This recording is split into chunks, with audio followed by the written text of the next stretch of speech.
Okay, so we're going to attempt to answer number, what number was that, 11? And I'm going to leave you number 12 for a little bit and see if you can solve it on your own. Okay, so on this one, this question, thorn in my side for 22 years in teaching, I swear. The cube of, or cosine cubed x. So here's the thing with this one.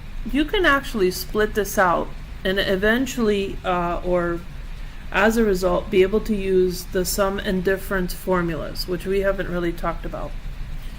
You can redefine this so that you have basically cosine x, and over here you would have cosine squared x.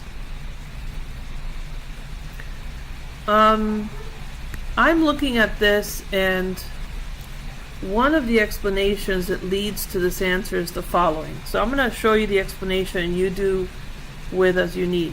Now remember, this is one of the formulas that you know well, which is one of the half angle formula in an alternative form of it.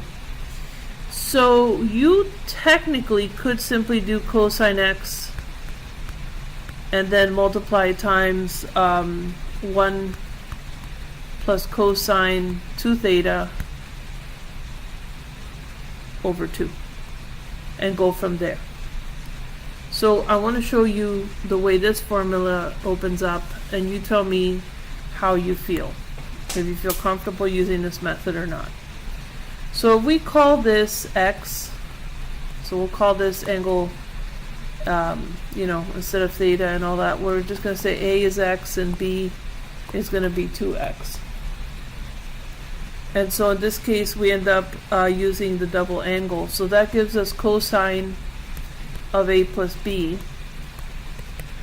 and the resulting formula is cosine A cosine B minus sine A sine B.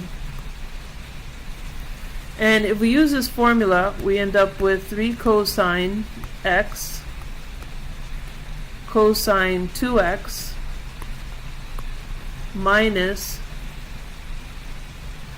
here we have 2 sine x sine 2x. But at this point what we'll do is we'll use our substitution. So we're going to now transform this, so we have 3 cosine x cosine of 2 cosine squared minus 1 minus 2 sine x, and then this gets substituted, so you have sine x cosine x. Keep in mind those two.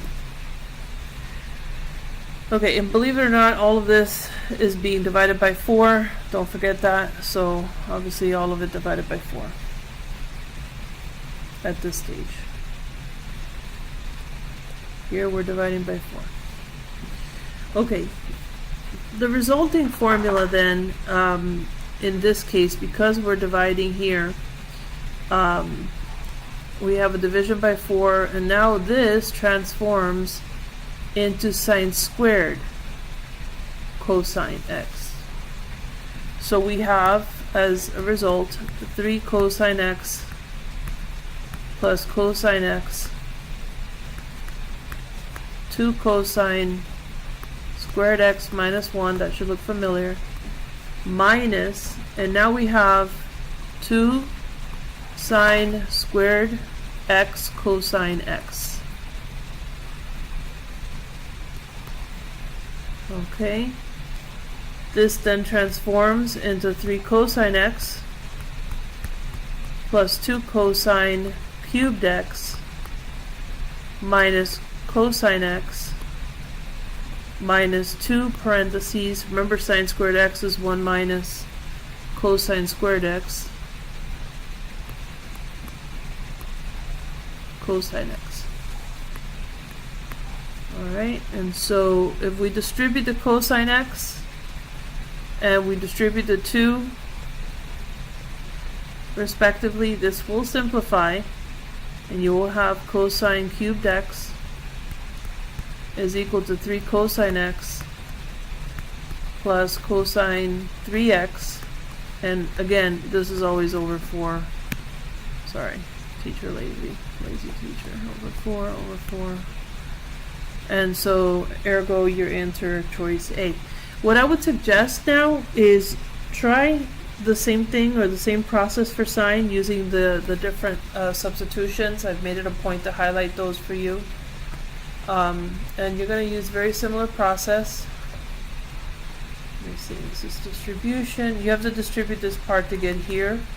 And so that's basically 11.